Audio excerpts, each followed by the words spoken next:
charging for no-shows and late cancels is something that is both frustrating and a weakness. I tend to let people off the hook, which devalues my time.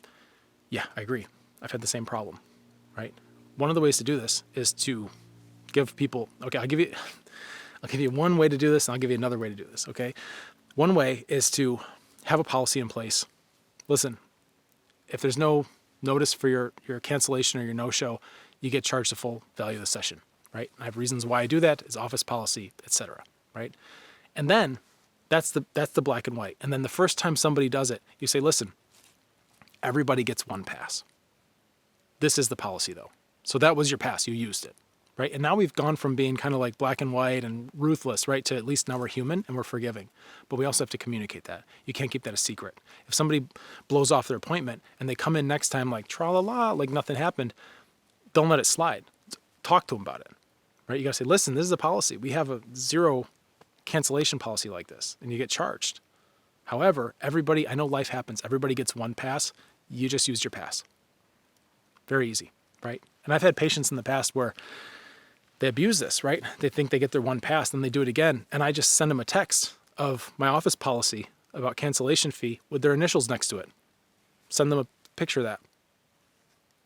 Okay, let's pick a time that works for you then, right? And then when they come back in, they're expecting to be charged.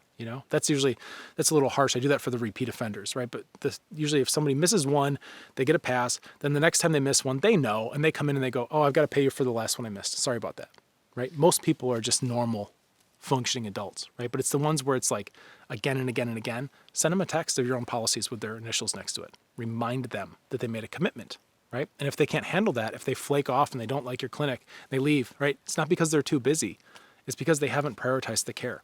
There's something mismatching in the relationship, which either you need to fix that or you need to let them go, right? It's one or the other. Now, the other way, and this is for you big thinkers out there, if you don't like no-shows and cancellations, get rid of appointments. How can somebody miss an appointment they don't have, right? Jeremy, you're crazy. I run a brick and mortar. I've got to have appointments. Do you? Right? What if you just opened up hours, first come, first serve? Right? Okay, I'm in here. You've paid your monthly membership fee. You can get as many treatments as you want this month. I'm in from 9 to 2, Monday, Wednesday, and Friday. It's first come, first serve. I've only got 6 tables, right? Now, right? It's an interesting way to do it. You could get rid of that whole policy, that whole snafu. And you've got people prepaid, bought in, and it's up to them. The onus is on them to show up for their appointments, right? You show up to the office, right? I'm responsible to you, but not for you. You show up, you be there, you hold the space. If nobody's there, read a book, right? If nobody's there, work on your fractal systems, build your online business. Great, right? Make a cup of tea. As patients start showing up, treat them. As they keep showing up, but Jeremy, then there'll be a line, then there'll be a wait. Great. Maybe you should dedicate more of your office space to a waiting room. What could you do there, right? Could this be a place where people come to gather while they're waiting for their acupuncture? Maybe they're drinking herbal tea together. Maybe they're laughing. Maybe your benefit to the community has now extended past delivering a fee-for-service transactional commodity treatment to all of a sudden you are the center of a space where people are seeing their neighbors in a different context, where people are having conversations they wouldn't have had otherwise. Maybe your office turns into a very fun place to be and you can't get people out of there, right? Maybe there's, instead of people missing their appointments, and now you've got to be the one sending them a text or putting a picture of the terms that they signed, right?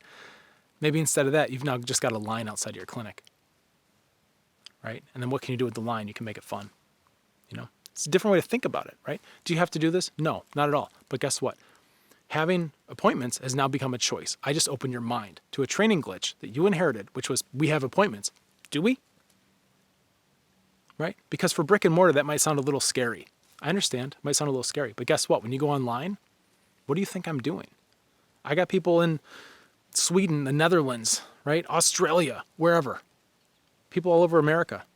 I'm not having appointments with them. Do you know how hard it would be to set up calls from Europe, right? To where I can have a working day where I'm not having to do calls at 5 a.m., right? I can't do it. I'm not interested. If you want to have a wide reach like that, you got to get off the appointment model. So I create a virtual space that's just like the clinic I described, where there are no appointments. And people come in and they hang out. And when they need something, they ask, right?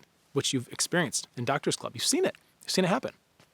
I don't have appointments here. Hey, if you've got a question about fractal systems, go ahead and send me an email at 3 p.m. Eastern Standard Time, and I'll take a look at it then. No, right? Hey, you didn't send me the email. I got to charge you the missed email fee. No, it's ridiculous, right? We can take these cool things that work online and we can bring them back to brick and mortar should you choose. Get creative, right? Think bigger. I'm pushing your brain a little bit, right? But you need this because once you go online, you can start to create these worlds that operate under whatever you want. Whatever you want, right? And if that's scary for you, I've got frameworks and I've got starting places. I've got structure that you can copy, you can duplicate, you can use it to build. All right. If these kinds of conversations are helpful to you and you're a health professional, you might consider applying for the Damn Good Doctors Club, where we're talking about this stuff every single day. There's an application. You'll find the link. I'll take a look. Maybe I'll see you in there. All right. Get to work.